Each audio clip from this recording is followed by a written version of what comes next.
फ़लस्तीनी इस 20 नुकाती एजेंडे को कभी भी नहीं तस्लीम करेंगे। और मेरा आज मैंने इस पे बड़ी तवज्जो की तो पता ये चल रहा है कि हमास ने तो इसके ख़िलाफ़ ऐलान जंग का ऐलान कर दिया कि हम इस 20 नुकाती एजेंडे को नहीं मानते। हमारे साथ गुफ्तो शनीद की जाए, बैठक की जाए, आमने सामने बैठकर हमारे मुतालबात सुने जाएं। हम सदियों से ये जंग लड़ रहे हैं, कई दहाइयों से फ़लस्तीन जंग की जद में है।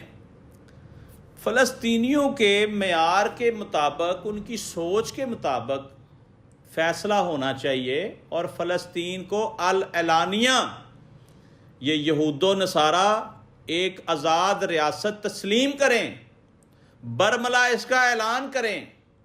हम किसी लॉलीपॉप में नहीं आएंगे।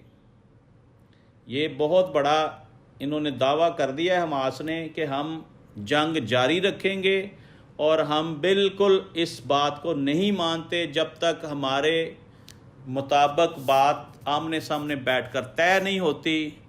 जो फ़लस्तीन और गज़ा के लोग चाहते हैं उसके मुताबिक अगर फ़ैसला होगा देन हम जो है वो सुलह के लिए, जंग बंदी के लिए राज़ी होंगे।